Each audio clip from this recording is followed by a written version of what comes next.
Supreme court ने जम्मू कश्मीर से अनुच्छेद 370 हटाने के केंद्र सरकार के फैसले को सही करार दिया है। 5 जजों की बेंच ने अनुच्छेद 370 को अस्थायी व्यवस्था बताया और कहा कि जम्मू कश्मीर देश के बाकी राज्यों की तरह ही है। कोर्ट के इस फैसले पर प्रधानमंत्री नरेंद्र मोदी और केंद्रीय गृह मंत्री अमित शाह की प्रतिक्रिया आई है। अपने एक्स अकाउंट पर प्रधानमंत्री नरेंद्र मोदी ने लिखा, अनुच्छेद 370 पर आज आया सुप्रीम कोर्ट का फैसला ऐतिहासिक है और ये 5 अगस्त 2019 के दिन संसद द्वारा संवैधानिक तरीके से लिए गए फैसले को बरकरार रखता है। ये जम्मू कश्मीर और लद्दाख के हमारे भाई बहनों की आशा, एकता और प्रगति के लिए एक बेहतरीन फैसला है। कोर्ट ने हम भारतीयों की एकता को बरकरार रखा है। प्रधानमंत्री नरेंद्र मोदी ने अपने पोस्ट में आगे लिखा, मैं जम्मू कश्मीर और लद्दाख के लोगों को ये बताना चाहता हूँ कि उनके सपनों को पूरा करने का हमारा प्रण अटल है। हम इस बात को लेकर प्रतिबद्ध हैं कि विकास का फल न केवल आप तक पहुंचे बल्कि हाशिए पर मौजूद उन लोगों के पास भी जो अनुच्छेद 370 से पीड़ित हैं। उन्होंने आखिर में कहा कि आज का फैसला सिर्फ कानूनी नहीं बल्कि आशा की किरण है। प्रधानमंत्री ने कहा कि ये फैसला भारत के उज्जवल भविष्य और मिलजुल कर एक मजबूत भारत बनाने का हमारा सामूहिक संकल्प पत्र है। केंद्रीय गृह मंत्री अमित शाह ने लिखा, मैं सुप्रीम कोर्ट द्वारा अनुच्छेद 370 पर सुनाए गए फैसले का स्वागत करता हूं। 5 अगस्त 2019 को प्रधानमंत्री नरेंद्र मोदी जी ने अनुच्छेद 370 हटाने का फैसला लिया था और उसी के बाद जम्मू कश्मीर में अमन की वापसी हुई।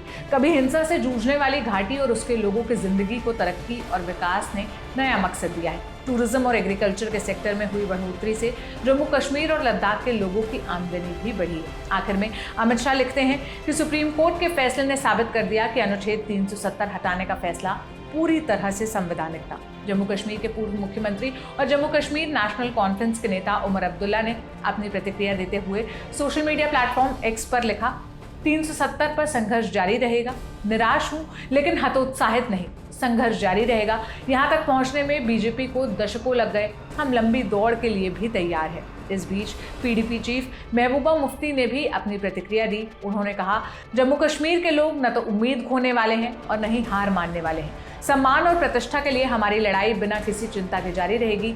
ये हमारे लिए अंत नहीं है। सुप्रीम कोर्ट का फैसला आने के बाद जम्मू कश्मीर के पूर्व मुख्यमंत्री और डेमोक्रेटिक प्रोग्रेसिव आज़ाद पार्टी के अध्यक्ष गुलाम नबी आज़ाद ने इसे दुखद और दुर्भाग्यपूर्ण बताया। उन्होंने न्यूज़ एजेंसी ANI से कहा, जम्मू कश्मीर के लोग इससे खुश नहीं हैं, लेकिन हमें इसको स्वीकार करना होगा। हमारे क्षेत्र के लिए ये 370 एक ऐतिहासिक बदलाव था। सुप्रीम कोर्ट से हमें उम्मीद थी।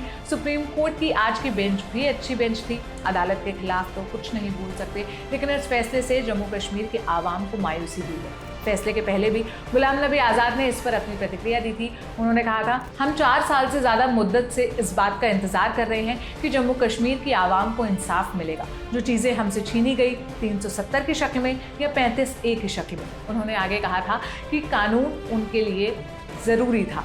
यह हक उन्हें राजा हरी सिंह ने दिया था। तो ये तो कुछ राजनेताओं की आई प्रतिक्रिया थी, लेकिन आप क्या सोचते हैं? आप अपनी राय हमसे कमेंट बॉक्स में जरूर साझा करिएगा। ये सारी जानकारी जुटाई थी मेरे साथी रवि और आर्यन ने। मेरा नाम सोनल है। देश और दुनिया की तमाम खबरों के लिए आप दिल ललन टॉप देखते रहिए। शुक्रिया। नमस्ते दोस्तों, मैं हूं गरिमा और उम्मीद करती हूं कि आपको सनराइज मसालों के साथ बिहार की हमारी यात्रा लपलप स्वाद बिहार का पसंद तो आ रही होगी। इस जर्नी ने मुझे इस इतिहास से भरे प्रदेश का असली स्वाद जानने का मौका दिया। आप लोग भी हर रविवार को लपलप स्वाद बिहार का एक नया वीडियो देखिए।